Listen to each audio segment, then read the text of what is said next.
Thanks, Nicole. Exams are right around the corner and everyone is stressing. But today is FCAD's Day of Wellness. And so one of the events is Therapy Dogs. It's put on every Wednesday. But if we just go over this so you can get to know some of our furry friends today.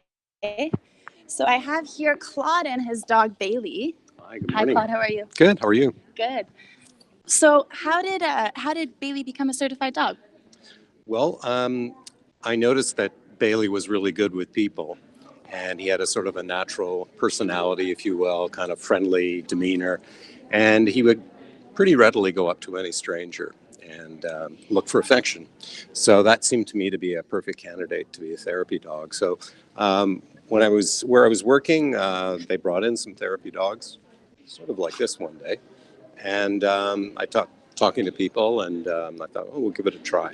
So we started 3 years ago, and the major thing is to go through an evaluation, and they do that 2 or 3 times a year, and they sort of test your dog's patience and their sort of level of affection, and does your dog bark? Does your dog act out? Does your dog do aggressive things? And Bailey with flying colors. Amazing. Thank you so much, Claude. Appreciate your welcome. time.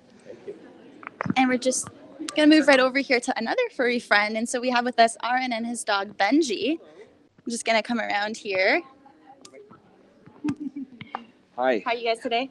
Very well. Yeah, I see you have a crowd around you. What can you tell us about Benji and his experience as a therapy dog? Yeah, well, we've been in the St. John Ambulance Therapy Dog Program for this is our second year, and Benji has experience at Baycrest, which is a senior long-term facility.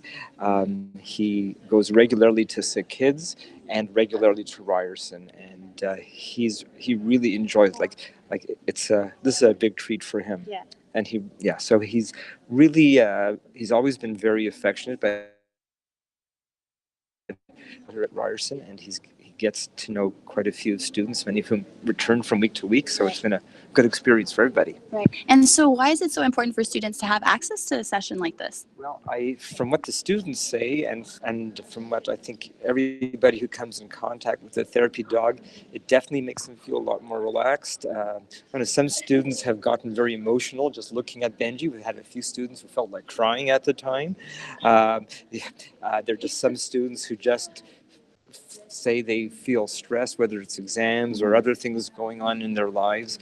And personally speaking, for our family, it's very hard to be really upset when he's around. So, and students, and just the idea of petting him, it's just extremely calming and relaxing. Well, thank you so much for your time. Thank you, Pleasure. Benji. Pleasure. So this takes place every Wednesday from 12 to 1. And you can drop in, get a few pets and cuddles in there. And maybe next time we'll see you here, Nicole. That's it for us here back to the studio. Cindy DeLucu, Ryersonian TV.